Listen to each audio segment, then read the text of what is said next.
ભારતના દિગ્ગજ of spinner Harbhajan Singh IPL 2025 સિઝનમાં કોમેન્ટ્રી દરમિયાન વિવાદમાં આવી ગયા છે. હરભજન સિંહની કોમેન્ટ્રીનો એક વિડીયો વાયરલ થઈ રહ્યો છે, જેમાં તેણે કંઈક એવું કહ્યું જેના કારણે સોશિયલ મીડિયા પર લોકો તેના પર નારાજ થઈ રહ્યા છે. સોશિયલ મીડિયા પર છાવ કોઈ અચાનક હરભજન સિંહને IPLમાં કોમેન્ટ્રી કરવા પર પ્રતિબંધ મૂકવાની માંગ ઉઠાવી છે. તમને જણાવી દઈએ કે આ ઘટના રવિવારે સનરાઇઝર્સ હૈદરાબાદ અને રાજસ્થાન રોયલ વચ્ચે રમાયેલ IPL મેચ દરમિયાન બની હતી. આ ઘટના સનરાઇઝર્સ હૈદરાબાદની ઇનિંગની 18મી ઓવર દરમિયાન બની હતી, જ્યારે રાજસ્થાન રોયલનો ઝડપી બોલર જોફ્રા આર્ચર બોલિંગ કરી રહ્યો હતો. જોફ્રા આર્ચરની આ ઓવર ફટકાબાજી થઈ હતી, ત્યારે હરભજન સિંહે ઓન એર બોલ્યા કે લંડનમાં કાળી ટેક્સીનું મીટર ઝડપથી દોડે છે અને અહીં આર્ચર સાહેબનું મીટર પણ ઝડપથી દોડે છે.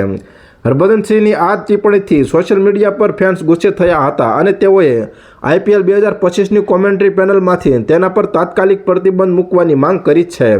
તો હાલ અત્યાર માટે આટલું મિત્રો. ફરી મળીએ નવી અપડેટ સાથે. તે પહેલાં વિડીયોને લાઇક કરી ઓનલી ગુજરાત ન્યૂઝ ચેનલને સબસ્ક્રાઇબ કરો અને પાસે આવેલું બેલ આઇકન પણ દબાવો, જેથી તમને નવી નવી ખબરો મળતી રહે.